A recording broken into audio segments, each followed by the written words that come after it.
यथोक्तम यो वेत्ति ईश्वरम एवं यथोक्तम अप्राकृतम ऐश्वरम एवं यथोक्तम यो वेत्ति। याद है ना, मैं मने मम दिव्यम, दिव्यम कर क्या है? अप्राकृतम ऐश्वरम, जो प्राकृत नहीं है, भौतिक नहीं है, ऐसा जो मेरा मायामय शरीर, जो ईश्वरीय शरीर है ईश्वरम, उसको जो जानता है, और ऐसा जो उस शरीर से होने वाला कर्म को, और ऐसा जो उस शरीर का जन्म को जो जानता है, थोक्तम यो वेत्ति, तत्वतः यो वेत्ति, केवल जानता नहीं है किंतु तत्वतः, तत्वेन माने यथावत, यथावत जानता है। वो यथावत जानता है कि भी ये जो है गोपियों के साथ नाचना या 16,108 पत्नी, ये सब का अर्थ अलग है, ये तो लीला है। इसके द्वारा भगवान हमें कोई शिक्षा देना चाहते, आध्यात्मिक कोई शिक्षा है इसमें। उस चैतन्य की लीलाओं को जिस प्रकार से हम दृष्टिकोण से लेते हैं उस पर सब कुछ निर्भर होता है। नहीं तो सारी चीज को हम पूरी वेदांत पर घटा सकते हैं। वेदांत पर पूरी बात, चाहे वो गोपियों के साथ लीला हो, चाहे वह जन्म की बात हो, चाहे शरीर का त्याग की बात हो, सारी चीजें तो जाए, जितनी भी चीज है। भागवत कथा हमने जो करा है उसको सुनेंगे तो उसमें सब बताया है। कथा में सारी बात बताई है। और राक्षसों की संख्या, कितने राक्षस मारा उन्होंने, बड़ा आश्चर्य इसमें भी। संख्या आप देखेंगे, मथुरा तक आने तक में कितना मारे, मथुरा के बाद में कितना मारे, वो सब गणना करके देखेंगे तो पता चलता है। कृष्ण पक्ष में जन्म है उनका, उसी हिसाब से सारा काम किया उन्होंने। धर्म की भी ऐसे ही धीरे धीरे अभिवृद्धि किया, एक एक करके। जैसे कि कला नष्ट होती जाती है, अमावस्या कैसे आ जाती है, एक छठी थी थोड़ी अमावस्या हो जाती है। एक एक कला चंद्रमा की घटती जाती है, वैसे एक एक राक्षस को मारते जाते हैं। ठीक 14 राक्षस को मारते हैं, तब कंस को मारते हैं 15वां अमावस्या को। फिर पूर्णिमा की कला बढ़ता है, कला बढ़ता है तो मथुरा छोड़ देते हैं, द्वारका चले जाते हैं। उसके बाद राक्षसों को नहीं मारते हैं, दूसरों से मरवाते रहते हैं, खुद नहीं मारते। अब कला बढ़ रही ना, पूर्णिमा की ओर जा रही है। पूर्णिमा का मतलब क्या? युधिष्ठिर का राजा होना, पूर्ण रूप में धर्म की स्थापना हो गई। वो जो सारी स्थिति देखेंगे, लीलाओं को समझेंगे तो पता लग जाता है कि क्यों उन्होंने कृष्ण पक्ष में जन्म लिया है और राम ने क्यों शुक्ल पक्ष में जन्म लिया। अष्टमी नवमी का भी 8 और 9 संख्या के भी बड़ी विलक्षणताएं हैं। 8 संख्या घटता है, 9 संख्या बराबर टिकता है। 9 संख्या के पहाड़ा मल्टीपल्स आप जाएंगे, आप देखिए जो फाइनल आंसर्स है उसको जोड़िएगा तो 9 ही आएगा। आंसर 9 है, आंसर 18, 1 और 8, 1 and 8 9 हो जाता है। 9 से 27, 2 and 7 9 हो जाएगा। सब नहीं होगा। इसलिए मर्यादा पुरुषोत्तम ने देखा ये जो संख्या है इसकी मर्यादा घटती बढ़ती नहीं है, और बढ़क नहीं होता है, इसलिए उस तिथि में जन्म लिया। और ये सारे मर्यादा भंग करने आए हैं, है ना, भगवान कृष्ण। इसलिए उन्होंने 8 संख्या में, 8 संख्या में घटते जाता है। 8 × 8, 8 × 16, 1 and 6 7 हो गया, 7 एक घट गया। राक्षसों को घटाते जाएंगे, फिर वापस 8 में लौटेंगे। 8 चक्र है ना, 8 चक्र का भी रूप है, वो अनएंडिंग है, वो ऐसे कोई आदि अंत है ही नहीं, घूमता हो 8 संख्या। अब घटते जाता है, 8 × 24, 2 और 4 6 हो गया। 8 × 32, 3 और 2 5 हो गया। घटते ही जाएगा, घटते घटते 8 9वें तक जाओ, बढ़ गया वापस 8 × 10 80, फिर 8 ही रह गया। चक्र से शुरू हुआ, चक्र में रह गया। घटता है, फिर बढ़ता है, फिर 8 में स्थिर हो जाता है। इसीलिए जान के 8 संख्या, अष्टमी को जन्म, उधर नवमी को जन्म, वो तिथियों की विलक्षणताएं, वो सारे रहस्यों को समझेगा जो, तब वो समझता है कि ये जन्म नहीं था, जन्म जीवों का जिस जन्म होता, फिर इन तिथियों को जान करके उसके रहस्य को ले करके क्यों जन्म होता। अपने मर्जी से हुआ ना तिथि में, और आपकी मर्जी से थोड़ी आपकी जन्म तिथि, आपके अमावस्या दिन पैदा हो गए, क्या करें, अब आपके हाथ में थोड़ी था। अब उनके हाथ में थी, अपनी मर्जी जब चाहता प्रकट शरीर को करे। इसलिए ऐसी तिथियों में प्रकट किया, ऐसे पक्षों में प्रकट किया जिसका भी बहुत सारा रहस्य छिपा हुआ है। इसे समझने वाला समझता है इस चीज को। इसलिए कहते हैं यथावत समझो उस तत्वों को, सारी लीलाओं को यथावत जानना। अरे जहां भाई भगवान है, उनकी सारी लीलाएं दिव्य है, ऐसे जानने से बोलने से नहीं होता। ऐसे जैसे मूर्ख जो गया प्रवचन सुनने, सारा प्रवचन सुनने के बाद पूछा कैसे था, अरे बहुत बढ़िया था। एक बात तो कम से कम सुनाओ, क्या बोला उन्होंने? अरे क्या सुनाओ तुमको, इतना बढ़िया था, इतना आनंद आया, कुछ भी खोपड़ी में गया ही नहीं, आनंद किया नहीं। और क्या करे, कहता है आनंद आया, आनंद बहुत बढ़िया ला रहे, दुनिया बहुत सी तालियां बजाती, ये भी ताली बजा दिया, बस हो गया। ऐसे ही लोगों का हाल है। उन जितने भागवत कथा कर रहे हैं लोग या रामायण कथा करते हैं, उनसे उनके रहस्य की ओर जाने का कहो, कोई कुछ नहीं जानता रहस्य। बढ़िया गाना जानते हैं, बाजा का जैसा सजावट है, कुछ जोक्स अच्छी तरह से, चुटकुलियों की बहुत सारी पुस्तक छपती है, वो चुटकुलियाँ सुन लिए हैं, सुनाते हैं, लोग मनोरंजन करते हैं, काम उनका धंधा चल रहा है। और जो वहां पर है वो कथा वैसे वैसे बोल देते हैं, उसके रहस्य तक जाते नहीं, जा नहीं सकते, जानते नहीं है। तो भगवान की कथा, भगवान की लीलाओं का वर्णन कर रहे हैं, दिव्य कथा बोल रहे हैं, लेकिन उसको यथावत जानते नहीं। इसे विशेषण जान गया वेत्ति तत्वतः त्यक्त्वा देहमिमं पुनर्जन्म पुनरुत्पत्ति नहीं थी। ऐसे जानने वाला पुरुष जो होता है वह इमं देहम त्यक्ता, इस शरीर को, वर्तमान जो प्राप्त शरीर को त्यागने के बाद पुनरुत्पत्ति नहीं थी, न प्राप्त होती, पुनः जन्म को प्राप्त नहीं। और कहा जाता है वो मामेति माने आगच्छति समुच्यते, हे अर्जुन, और मुझे ही प्राप्त करता है, मेरी ओर आ जाता है का मतलब है वह मुक्त हो जाता है। हे अर्जुन, कहते हैं अब अर्जुन के मन में, महाराज ये जो मोक्ष मार्ग आप सुना रहे हो, ये मोक्ष मार्ग अभी शुरू हुआ क्या? इससे पहले कोई जानता ही नहीं था, कोई मुक्त हुआ ही नहीं क्या? आप बता रहे हो महता योग नष्ट भी हो गया था, बोल रहे हो अनादिकाल में सूर्य आदि को बताया, उसके बाद कब गायब हुआ? इस बीच में कोई जानता ही नहीं था क्या बात? तब कहते नहीं, ये सन्यासी महात्माओं के अंदर रहा है।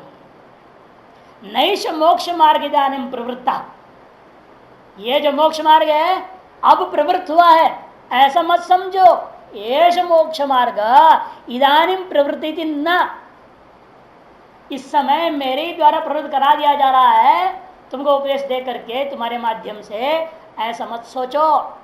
किंतरी, फिर क्या बात है? पूर्वमपि, अनादिकाल से चले आ रहा है। लेकिन यह है इसमें जो मोक्ष मार्ग है वह सन्यासियों मात्र में सीमित रह गया था। बीच में आम आदमी धर्म अधर्म कुछ भी सही सही नहीं जानता था। नहीं तो स्वधर्म क्या कहा, स्वकर्मणात् अभ्यर्च सिद्धि मिंदति मानव। हर व्यक्ति के अंतर्गत शुद्धि हो सकती है, जो जहाँ है वहीं से मुक्त हो सकता है। बस अपने कर्मों को सम्यक प्रकार से समझे, कर्तव्य कर्तव्य को शास्त्र के द्वारा समझ करके, शास्त्र में कहे हुए अनुसार ही। जैन भी कहा था, कौन है वो? साधु नाम श्रेय मार्गी नाम, जो सन्मार्गी नाम, जो सत्य मार्ग है, वही सनातन धर्म का वर्णाश्रम धर्म है, उनको पालन करना। ऐसे करने वाले का अंतःकरण धीरे धीरे शुद्ध हो जाएगा। जिस आश्रम में ही है वहीं पर उसको ज्ञान हो दे, सतगुरु की प्राप्ति परक हो सकती है, इसी कोई संशय नहीं है, मुक्त हो सकता है। ये जो बात तुम्हारे द्वारा हो रहा है, बाकी मोक्ष मार्ग तो पहले से ही है, अब भी है, सदा रहेगा। किन में रहता है लेकिन वो? वीतराग भय क्रोधा मन्मया मामुपाश्रिता बहवो ज्ञान तपसा भूता मद्भावमागता। वीतराग भय क्रोधा, मन और इंद्रियां, मन और इंद्रियां, इनको एकाग्र करना ही सर्वश्रेष्ठ तप कहा है। परम तप है वो, और एक ज्ञान तप है, अंतर है।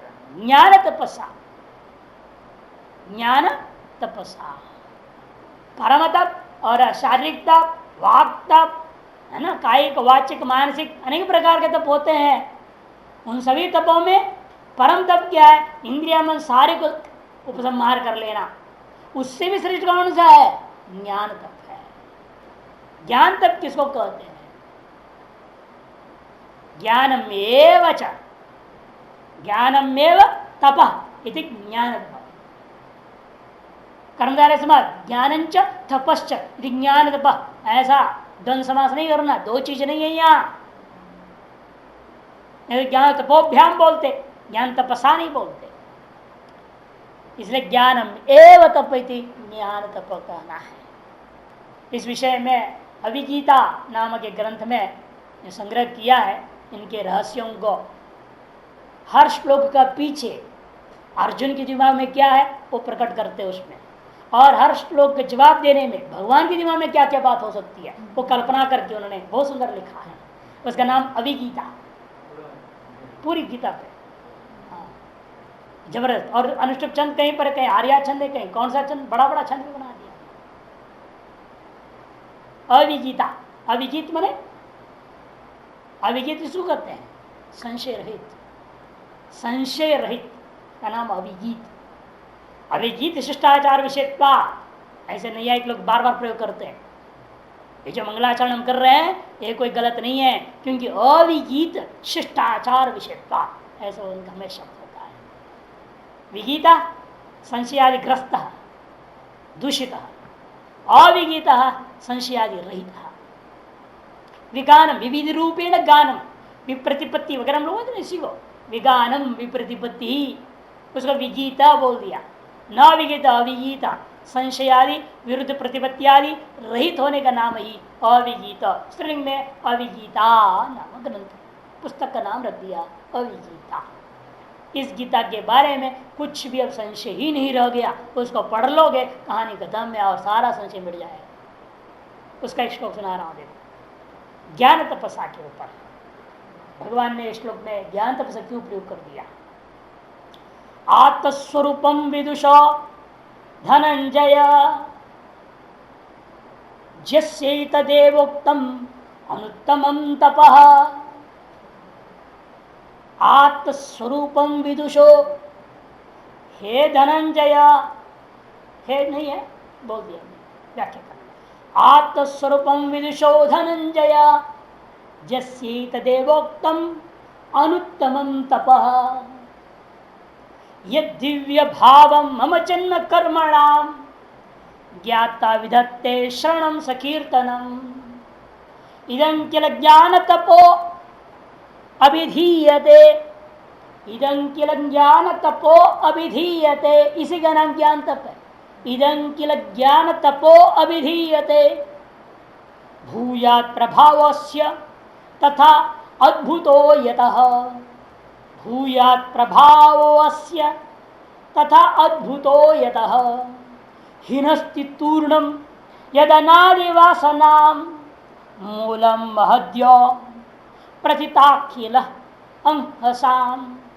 प्रतिताखिल अंहसां मैंने पापा। देखिए अर्थ करूंगा। आत्मस्वरूपम विदुषो, विद्वान का जो अपना आत्मस्वरूप है, हे धनंजय, ज्ञस्य जीव का ये तदेव उत्तम अनुत्तम तप, इसको जानना ही सर्वोत्कृष्ट तप है, ऐसे समझा। और कैसे जाना जाएगा इस चीज को? विदुषो आत्मस्वरूपम जो है वह ज्ञस्य विदुषो यद आत्मस्वरूपम ये तदेव उत्तम अनुत्तम तप। क्यों? वो कैसे जाना जा सकता है? ये दिव्य भावम मम जन्म कर्मणाम, मेरे जो जन्म और कर्म के दिव्य भाव है, ज्ञात्वा विधत्ते श्रवणम सुकीर्तनम, जिसको जान करके श्रवण, कैसे जानेगा वो? श्रवणम कृत्वा ज्ञात्वा सकीर्तनम विधत्ते, जो उसके कथन पूर्वक जो है तत्चिंतनम तत्कथनम तदन्योन्य प्रबोधन करता हुआ जो अभ्यास करता है, यही इसका नाम ज्ञान तप है। इदं किल ज्ञान तपो, क्योंकि भगवान का जन्म दिव्य जन्म और दिव्य कर्म को जानना ही आत्मा को जानना है, और कुछ है नहीं। भगवान की लीलाओं के द्वारा किसको जाना जाता है? आत्मा को ही जानना है, ब्रह्म को ही जानना है, और कुछ नहीं। इसे जो व्यक्ति इन सकल पुराणों से उस ब्रह्म को ही पहचान पाते, उन कथाओं के द्वारा ब्रह्म परक उन कथाओं को घटाता है, साधना परक या ब्रह्म का जो ब्रह्म ज्ञान के जो साधन पर घटा ले, उसको साधन और साध्य दो ही होगा। साधन साध्य परक जो घटा पाता है वही वास्तविक रूप में उसको तत्व को जान पाता है। इसलिए कहते हैं इदं किल ज्ञान तपो अभिधीयते भूयात् प्रभावस्य तथाद्भुतो यतः, क्योंकि इसकी प्रभाव महान है, अद्भुत है, इसलिए कि वह हीनस्तितूर्णम यद अनादि वासना, कि अनादि वासना को भी मिटा देता है। इतना ही नहीं, मूलम महद्या प्रतिताक्य लाहसाम, के मूल से जड़ से अकिल हसा अकिल पापों को उजाड़ के फेंक देता है, नष्ट कर देता है। क्षीयन्ते चास्य कर्माणि तस्मिन् दृष्टे सारे नष्ट कर देता है। ऐसे ज्ञान तप है, ये कहा। इसे पुरुष श्लोक के साथ श्लोक को जोड़ करके उन्होंने लिखा है। भगवान के दिव्य कर्म जन्म को जान करके, उसका गुरुमुख से सुन करके जाना, जान करके कथन करना, उसके अभ्यास से उस तत्व निष्ठा को प्राप्त करना ही ज्ञानमय तप है। वीतराग भय क्रोधा मनमया माम उपाश्रिता। वीत मने वी उपसर्गपूर्वक इतः गतः नष्टः, इतः मने गतः नष्टः, वी इतः वीतः बन गया। क्या वीत हो गया? विशेष रूप में नष्ट हो गया है। विशेषेण इतः नष्टः गतः नष्टः इति वीत। किम विशेषण नष्टः? राग भय क्रोधाः, रागश्च भयश्च क्रोधश्च, रागश्च भयञ्च क्रोधश्च इति राग भय वीता येभ्य ते सन्यासिनः, जिनसे राग भय और क्रोध नष्ट हो चुका है, उन लोगों को कहा जाता है वीतराग भय क्रोधाः मनमयाः। मनमयाः, और वे कैसे हैं? मनमय, मेरे ईश्वर को प्राप्त किए हुए ब्रह्मविदः। भाष्यकार से कर देंगे मनमय कर ब्रह्मविदः, ईश्वर के साथ अभेद दर्शन, ऐसी व्याख्या करेंगे। इसलिए वेदांत का, अद्वैत वेदांत के सबसे बड़े मुख्य श्लोक है। बाकी सब जगह कहीं कुछ बोल देते ना, विष्णु पदम प्राप्त होती, द्वितीयांत प्रयोग कर दिया है, अब वहां लेकर कहेंगे वो जाना है वहां प्राप्त करने के लिए, है ये नहीं? ये सब भ्रम आ जाता है वहां पर। यहाँ भ्रांति का सवाल ही नहीं, मन मया कर। और मयट पृथ्वी प्राचुर्य नहीं, अतिशय न अभिन्ना इति मनमया। अतिशय ने मयट है, यहाँ 6 अर्थ होता है मयट, उसमें से अतिशय अर्थ मयट है। प्राच्य था आनंदमय कोश में है ना, ब्रह्मसूत्र में वर्णन आया आनंदमय का 2 व्याख्या की। इसलिए आनंदमय का एक प्राचुर्य ले लिया, आनंद प्रचुर है एक पक्ष। जब हम ब्रह्मपुच्छम प्रतिष्ठा को ब्रह्म अर्थ लेंगे तब, और जब आनंदमय कोश को ही ब्रह्म कह देना है तो वहां प्रचुर अर्थ नहीं हो सकता है। तो अतिशय आनंद रूप है आनंदमय। ब्रह्मसूत्र में 2 वर्ण के आनंद में अभ्यास अधिकरण, आनंद में अधिकरण में भाष्यकार तो वर्णन करते हैं। एक तो उसको कोश के रूप में लेते हैं और ब्रह्मपुच्छम प्रतिष्ठा को अधिष्ठान लेते हैं, और दूसरा पक्ष में आनंद में कोश कुछ नहीं है, वो ही ब्रह्म है। उस अर्थ में मैट का अर्थ प्राचुर अर्थ में नहीं हो सकता है, हाँ, उसका अर्थ देना पड़ता है अतिशय। उसी पर यहाँ पर भी हमें लेना पड़ेगा मन में अतिशय न मद सदृशा मद अभिन्ना है। इसलिए ईश्वर अभेद दर्शन, भाषा क्या करते हैं देखो, ईश्वर अभेदर्शी ब्रह्मविद है। अब ब्रह्मविद क्या होता है? ब्रह्म ही होता है, ब्रह्मविद ब्रह्मी भवति। माम उपाश्रिता, माम उपाश्रिता माम मैंने परमेश्वर में उपाश्रिता, परमेश्वर को ही आश्रित किया मैंने, अपने स्वरूप में ही प्रतिष्ठित है। क्योंकि पहले मन में कह दिया वो अभिन्न हो गया। अभिन्न होने का मतलब क्या? मद आश्रित का अर्थ हुआ, माम आश्रित का मतलब है स्वरूप प्रतिष्ठिता, स्वरूपमेव संप्राप्ता, संपाश्रता मैंने संप्राप्ता, स्वरूप को जो प्राप्त कर गए हैं। वो एक दो नहीं थे, बहावह बहुत हुए ऐसे। अनादिकाल से आज तक जो है एक दो ब्रह्मज्ञानी नहीं हुए हैं, भगवान कह रहे हैं बहुत हो गए हैं आज तक। ज्ञान तपसा कैसे हो गए वो लोग सब मनमया मम उपाश्रता इतरा भय क्रोध, कैसे हो सकते हैं इतने सारे लोग अनादिकाल से अभी तक? तब कहते हैं क्योंकि वे लोग ज्ञान रूपी तप के द्वारा पूता पवित्रीभूता, ज्ञान रूपी तप के द्वारा पर सर्वोत्तम शुद्धि पूर्ण शुद्धि को प्राप्त थे। ऐसा हो करके या संत, ऐसा ध्यान करना पड़े, ज्ञान तपसा पूता संत मद भाव मागता, ऐसा होकर वे लोग मुझ ईश्वर भाव को ही अर्थात मोक्ष को ही प्राप्त कर गए थे, ऐसा अर्थ है। मद भावम माने ईश्वर भावम, ब्रह्म भावम माने मोक्षमेव आगता प्राप्त है, समनुप्राप्त सम्यक अनुप्राप्त। भाष्य वीतराग भय क्रोधा, रागश्च भयंच क्रोधश्च वीता विगता एभ्य ते, ये बहुरी समास है। पहले द्वंद समास करना, रागश्च भयंच क्रोधाश्च इति राग भय क्रोधा वीता एभ्य विगता एभ्य, ये सारे के सारे नष्ट हो चुके विशेष रूपेण जिनसे, या जिन लोगों ने अपने से इन चीजों को अलग कर डाला है, सो संबंधी नहीं। अब उनके हृदय उनकी चित्त की वृत्तियों में कभी भी राग भय क्रोध आत्मिक वृत्तियां होती ही नहीं है। ऐसा जो लोग हैं उनको कहा जाता है वीतराग भय क्रोधा मनमया ब्रह्मविद। मनमया करते हैं ब्रह्मविद।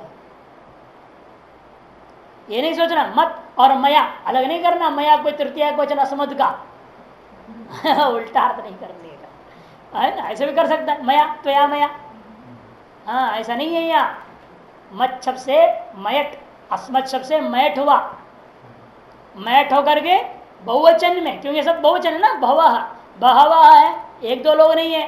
भीतर भय क्रोधा मन मया माम उपाश्रता, उसका विशेषण है ये सब। इसलिए मन मया मद मम मम मया ऐसे करके पच्छे उल्टा सीधा नहीं करने का। इसे पहले बोल दिया मैट प्रत्यय यहाँ पर रिस्पेक्ट कर रहा हूँ, तो ऐसा मया कर पच्छे कर तृतीया एक वचन नहीं, प्रथमा बहुवचन नहीं है मन मया। इसलिए भाष्यकार ने अर्थ क्या किया, ब्रह्मविद, ब्रह्मविद प्रथमा बहुवचन ब्रह्मविद, ईश्वर अभेद दर्शिन बहुवचन, सब ईश्वर का साथ अपने आप को अभेद रूपेण अनुभव करने वाले लोग हैं ये ईश्वर अभेद दर्शिना, अर्थात ब्रह्म से अभिन्न जीव अपना स्वरूप को, अपने जीव भाव को परित्याग करके, परिच्छिन्न भाव को परित्याग करके स्वरूप जीव को अपने से अपने को ईश्वर से अभिन्न देखने वाले, अनुभव करने वाले जो लोग हैं उनको कहते हैं मनमया मामेव परमेश्वर उपाश्रिता, मुझ परमेश्वर को ही उपाश्रित है, अर्थात केवल ज्ञान निष्ठा है। अब कैसे भाष्यकार ने अर्थ निकाल दिया, अब आप खोपड़ी लगाते रहिएगा। अब बताओ माम उपाश्रिता कर, अब ये तो द्वैतवादियों के लाभ हो गया, कर्मणि प्रयोग है, उपाश्रिता करता है, कर्ता से बिन कर्म दिख रहा है, यथा चटम आश्रिता कटम आश्रिता, ऐसे व्यवहार हो गया। चटाई को आश्रित करके बैठे हुए लोग हैं, चटाई कटम आश्रिता पुरुषा संति, और फिर क्या है, द्वितीया के कारण से स्पष्ट है जो आश्रित पुरुष लोग हैं वो अपना आश्रय से भिन्न होते हैं। तो ये माम आश्रिता के कारण से द्वैतवादियों को बड़ा लाभ हो गया। लेकिन पूर्व में क्या रहे, मनमया कह दे रहे हैं, वो उनके काम बिगाड़ देता है, तब वो भी कम नहीं है, वो लक्षणा कर देंगे ऐसी जगहों में, मत सदृशा कर देंगे, मैट प्राचुर्य, प्राचुर्य न मम सदृशा मनमया, मयट को प्राचुर्य अर्थ में लेते हैं। माध्य भाषा वगैरह में देखिए, रामानुज भाषा में देखिए, हो ही नहीं सकते ना ब्रह्म उनके मत के अनुसार। तो आप उनके सदृश जैसे पहुंच जाएंगे। इसलिए मत सदृशा प्राचुर्येण मत सदृशा मनमया अतएव मामाश्रिता, ऐसे सब कल्पना करते हैं। लेकिन भाष्यकार कहते हैं पूरा जो शास्त्र, पूरा वेद का लक्ष्य ही क्या है? अद्वैत सिद्धि, ऐक्य सिद्धि में ही है। क्योंकि सारा शास्त्र आता ही किस लिए है? अज्ञातार्थ ज्ञापन करने के लिए। ज्ञातार्थ ज्ञापन, द्वैत तो ज्ञातार्थ है, उस ज्ञापन की क्या जरूरत है? विशिष्टाद्वैत भी ज्ञापित है, सारे चीजें ज्ञापित है, जितनी भी और सिद्धांत है सब क्वचित लोगों को ज्ञात है, संपूर्ण लोगों को मालूम नहीं। द्वैत तो सबको मालूम है दुनिया में, और बाकी चीजें जो है क्वचित क्वचित लोगों को, पढ़े लिखे लोगों को, समझदार लोगों को तो है ही ये सब कुछ चीजें। लेकिन केवल आत्मिक जो ऐक्य बुद्धि है किसी में नहीं है। इसके लिए ही वेद होता है, और वेदानुकूल स्मृतियां भी वही सिद्ध करते हैं। इसलिए यहाँ पर प्राचुर्य इत्यादि करके लक्षणादि करने की अपेक्षा से अतिशय करके अभेद करना लाघव सिद्ध होता है। इसे माम उपासित करते हैं। माम मन केवल ज्ञान स्वरूपम एव आश्रिता मैंने तस्मिन्नेव निष्ठा, यदि केवल ज्ञान निष्ठा। माम कर दिया केवल ज्ञान स्वरूपम, निर्बाधिक ज्ञान स्वरूपम माम एव निष्ठा आश्रिता निष्ठा, अतएव केवल ज्ञान निष्ठा, अर्थ निकल गया। माम से क्या लेंगे? भगवान का अपना स्वरूप भूता ज्ञान, ज्ञान स्वरूप को ले लिया। निर्बाधिक ज्ञान स्वरूप को या केवल ज्ञान शब्द से ले रहे हैं। माम तस्मिन् आश्रिता या तामेव आश्रिता यदि तान निष्ठा इत्यर्थः, इसे केवल ज्ञान निष्ठा ये अर्थ कर दिया मामेव आश्रिता का। ऐसे एक दो आदमी होंगे कई दुनिया में, नहीं बहावो अनेक लोग आज तक अनादिकाल से संन्यास परंपरा में हो रखे हैं। गृहस्थी में तो दो चार गिन लो, लेकिन सन्यासियों में अनेक हो गए जिनका आता पता ही नहीं चलता। ऐसे ऐसे बहुत सारे सन्यासी है, आपको पता भी नहीं, ढूंढना पड़ जाता है। हमने हिमालय में जब ऊपर कुछ समय थोड़ा बहुत घूमा, ऐसे ऐसी जगह देखा जहाँ आदमी का पहुंचना कठिन, पानी नहीं, रोटी नहीं, कुछ नहीं, 3-3, 4-4 किलोमीटर ऊंचाई पे है। हर हफ्ता में एक दिन नीचे आते हैं, एक हफ्ता के इकट्ठे भिक्षा ले जाते हैं। पानी 2 किलोमीटर नीचे, वहां से लाते हैं ऊपर। ऐसे ऐसे जगह रहते हैं। ज्ञानसू है उत्तरकाशी से पहले, उसके ज्ञान जहाँ है उससे ऊपर और जाते हैं, ज्ञान कांड में उससे ऊपर और पहाड़, उसमें वो टॉप में था। वहाँ लोग में जब हम लोग गाँव में भिक्षा में गए, उनका महाराज वहाँ एक महात्मा है, दर्शन करो। भाई चलो भाई, गए हालत खराब, वहाँ पहुँचते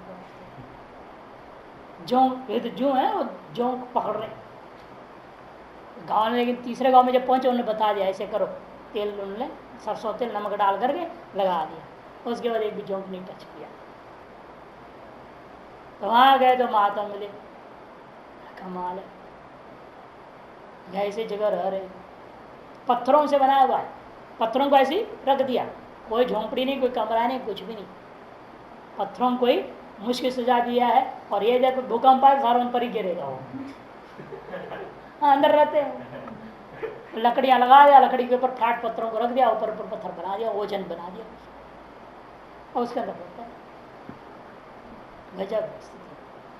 तो ऐसे वीत राग है, उन किस पर राग कर रहे, किसका भय, किसका क्रोध, कुछ भी नहीं, मस्त है।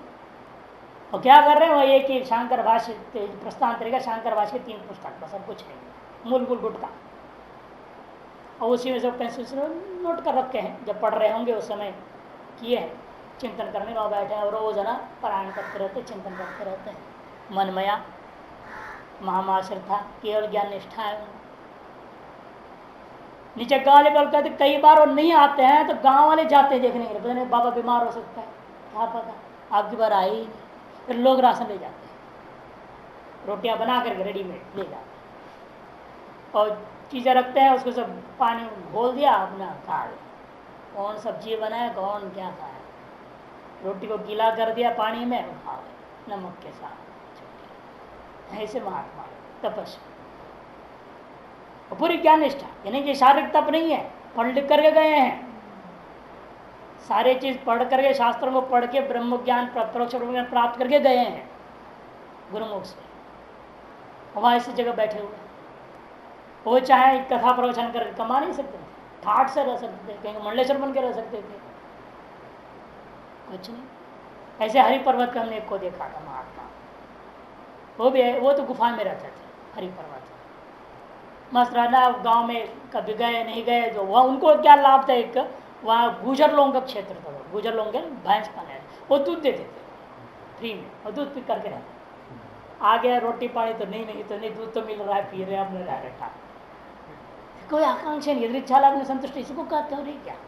न रोटी की इच्छा है, न सब्जी की इच्छा, न लड्डू की इच्छा, न कोई चीज़ की इच्छा नहीं। मिले तो ठीक, ना मिले तो ठीक।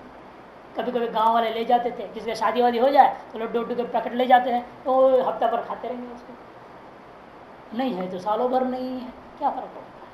तो ऐसे ऐसे इसको कहते तब मन को मारना। अब ये नहीं कि आप एकादशी कर दे, कल द्वादशी है, चलो आज कल ये आइटम बना देंगे स्पेशल, खाएंगे पिएंगे, ये कोई तपस्या है। और सारे एकादशी बेकार गया, हलवा पूड़ी खा करके द्वादशी क्या आइटम मेन्यू बनाया ना। तीसरे कहते हैं कि ये तब बड़ा कठिन काम है, और ज्ञान रूपी तब तो और भी कठिन चीज है। तो केवल ज्ञान निष्ठा भाव अनेक ज्ञान तपसा ज्ञानम एवं, आगे तप शब्द है। ज्ञानम क्या चीज है, परमात्म विषय ज्ञानम, ज्ञानम एव, कहा क्या ज्ञान, परमात्म विषय ज्ञान। परंच आत्मा चिदि परमात्मा, परम ने ब्रह्म, आत्मा ने जीव, इन दोनों का ऐक्य विषय ज्ञान इत्यर्थ है। वही है तपः, तेन ज्ञान तपसा पूताः, तार ज्ञान रूपी तप के द्वारा जो पूताः मने पराम शुद्धिम गता, हाँ निर्दुषय शुद्धि को प्राप्त कर गया, और आगे और शुद्ध करना बाकी नहीं रह गया कुछ भी, आत्यंतिक शुद्धि को प्राप्त हुए हैं संत। मद भावम ईश्वर भावम मोक्षम आगता समन प्राप्त, मोक्ष को ही प्राप्त। मद भावम का मतलब कहते हैं ईश्वर भावम, ईश्वर भाव की प्राप्ति का मतलब है मोक्षम, आगता समनुप्राप्ता, सम्यक अनुप्राप्त हो गया, अंतःकरण शुद्धि पूर्वक प्राप्ति से अनुप्राप्ता। इतर तपो निरपेक्ष ज्ञान निष्ठा इत्यस्य लिंगम ज्ञान तपसा इति विशेषण। इतर तप निरपेक्ष जो ज्ञान निष्ठा रूपी तप है, यह बात यह लिंग है, द्योतक इत्यस्य लिंगम ज्ञान तपसा इति।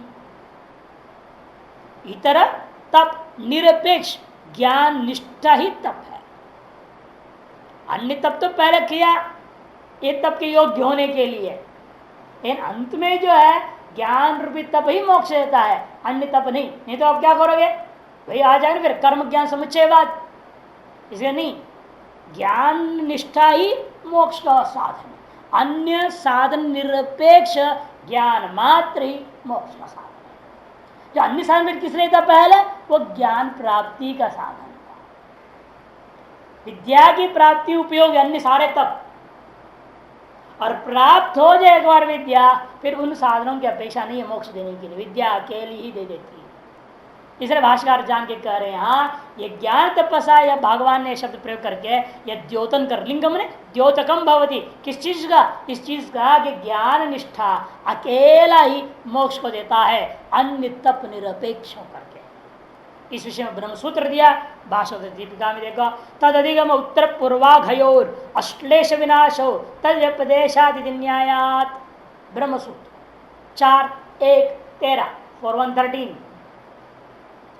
तद अधिगमे उस ब्रह्म को जान लेगा, माने जीव ब्रह्म ऐक्यत्व को अनुभूति कर लेगा, तो उत्तर पूर्व अघयो नाश, पूर्व जितना था अनादिकाल तक सब गया, और आगे यावत शरीर जिंदा रहेगा तावत का होने वाले शरीर से होने वाले यत् किंचित नैमित्तिक पाप है प्रारब्धाधीन, वो भी सब खत्म। उत्तर पूर्व अघयो अश्लेष विनाशो। क्या होता है? उत्तर का अघ के साथ अश्लेष और पूर्व अघों का विनाश हो गया। अब इसलिए अगले जन्म के लिए अघ का रह गया। अगले जन्म पाने के लिए न पुण्य न पाप रह गया, अतः अगला जन्म नहीं। कि पूर्व जितने पाप थे उनका नाश हो गया, और उत्तरकालीन जितने भी होने वाले कर्म है उनके साथ संश्लेष नहीं है इसका। पद्म पत्र में वाम बसा है ये। तब कहते हैं विनाशो तत्व्यपदेशाद। निश्चय कैसे हुआ? ऐसे ही श्रुतियों में उपदेश दिया हुआ है। विद्यन्ते ग्रंथ इत्यादि मंत्र से प्रमाण। इति न्यायात लिंगम ज्ञान तपसा इति विशेषण। ज्ञान तपसा जो विशेषण है इसमें सबसे बड़ा लिंग हो गया है कि एक व्यात्र ज्ञान ही। इसे टिप्पण टीकाकार ही करें तो पूर्वेशम अगानाम नाशात उत्तरेशम असंबंधाच। पूर्वेशम अघानम, अघ से पाप से पुण्य भी लक्षित हो गया, और उत्तरेशम च संबंधाच, उत्तरों का संबंध होने से भी मोक्षम प्राप्त। इसे पुनर्जन्म का कारण ही नहीं रह गया। जब पुनर्जन्म कारण नहीं रह गया तो क्या है? मोक्ष हो गया। ये इसका तात्पर्य सूत्र का भी। इसी को संकेत करने के लिए भगवान ने ज्ञान से शब्द प्रयोग किया है।